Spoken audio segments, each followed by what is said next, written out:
Ciudad de California, Estados Unidos. Finales de los 60. Mientras Estados Unidos soñaba con libertad, música y amor libre, una sombra acechaba en la oscuridad. No era un ladrón común. No huía después de atacar. Al contrario, llamaba a la policía para confesar sus crímenes. Firmaba cada acto con un nombre que helaría la sangre de una nación entera: Zodiac. Nunca lo atraparon. Y hasta el día de hoy, su verdadera identidad sigue siendo uno de los misterios más grandes de la historia criminal.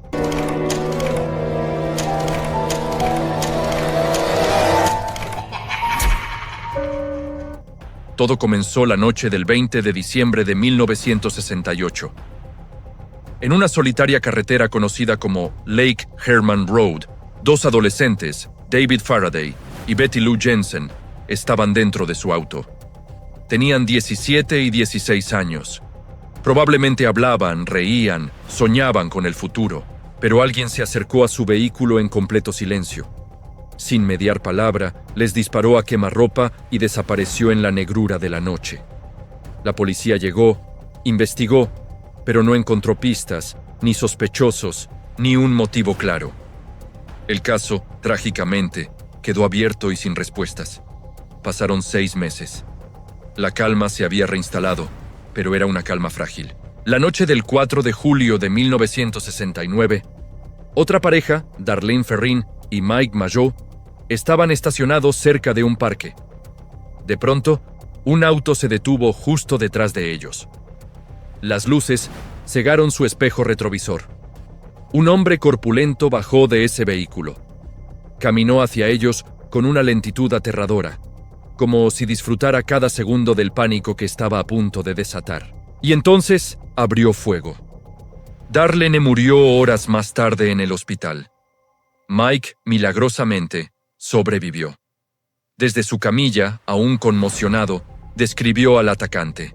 Era un hombre blanco, robusto, de movimientos tranquilos y deliberados, como si no tuviera ninguna prisa. No parecía un asesino frenético, sino alguien metódico y calculador.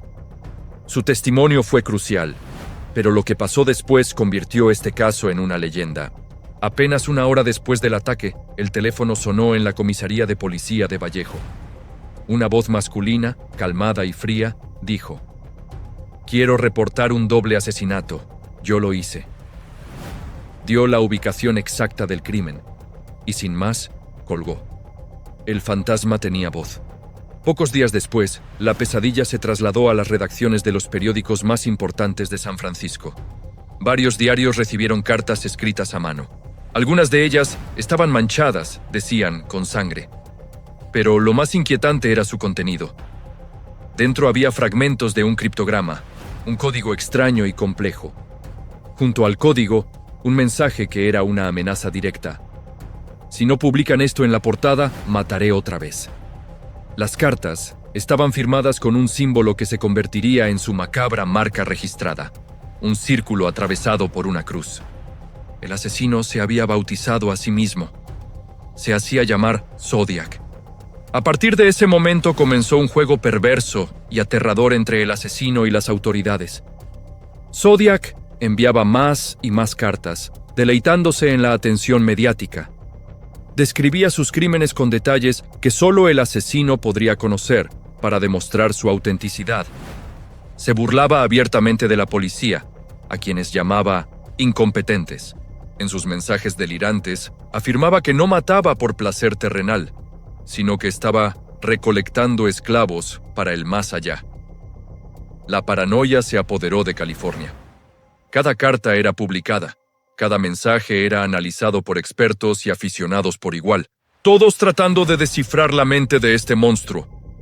En septiembre de 1969, mientras la policía intentaba dar con él, Zodiac volvió a atacar, esta vez a plena luz del día. Brian Hartnell y Cecilia Shepard, dos estudiantes universitarios, disfrutaban de un picnic junto al lago Berryessa. De repente, un hombre se les acercó. Su rostro estaba oculto por una capucha negra de verdugo, con el símbolo del zodiaco cosido en el pecho. Les dijo que era un preso fugado y que necesitaba su dinero y su auto para escapar a México. Los jóvenes, aterrorizados, cooperaron, pero el dinero no era su objetivo. Después de atarlos, sacó un cuchillo y los apuñaló repetidamente con una saña brutal. Cecelia murió 2 días después en el hospital. Brian, de nuevo, sobrevivió al horror y pudo contar la historia. Antes de irse, el asesino caminó hasta el auto de Brian y con un marcador negro escribió en la puerta las fechas de sus crímenes anteriores, como si firmara una obra de arte macabra, y por supuesto dibujó su símbolo. El mensaje era claro, era él y no tenía miedo. El pánico ya no era local, era nacional. El asesino del Zodiaco estaba en todas partes y en ninguna a la vez. La policía estaba desesperada. Investigaron a cientos, miles de personas. Pero un nombre comenzó a repetirse en los informes una y otra vez. Arthur Lake Allen. Las sospechas sobre él eran abrumadoras. Vivía cerca de las zonas donde ocurrieron los crímenes.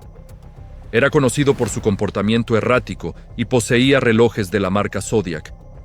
Un detalle que a muchos les pareció más que una coincidencia. Además, había confesado a amigos y familiares sus fantasías de cazar y matar gente. Parecía el culpable perfecto. Pero aquí es donde la historia se vuelve aún más frustrante. A pesar de todas las sospechas, nunca pudieron probar nada en su contra.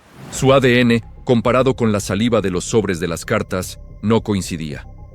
Los testigos que sobrevivieron no pudieron identificarlo con certeza en las ruedas de reconocimiento. Su caligrafía no era una copia exacta de la de las cartas. No había una confesión real, solo rumores y pruebas circunstanciales. Arthur Lake Allen murió en 1992, llevándose sus secretos a la tumba y dejando a los investigadores con un gigantesco signo de interrogación. Con el tiempo, otros nombres aparecieron. Otras teorías surgieron, pero ninguna fue confirmada.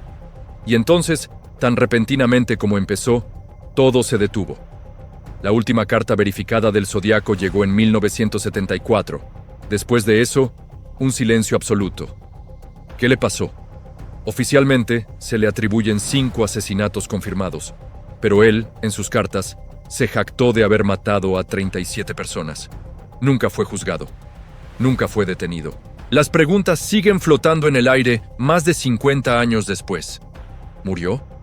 ¿Cambió de identidad y se mudó a otro estado, a otro país?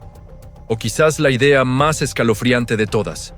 ¿Simplemente dejó de matar y vivió una vida completamente normal? Tal vez tuvo un trabajo, formó una familia, sonreía a sus vecinos en la calle. Quizás se cruzó con desconocidos que jamás supieron que estaban frente a uno de los asesinos en serie más infames de la historia.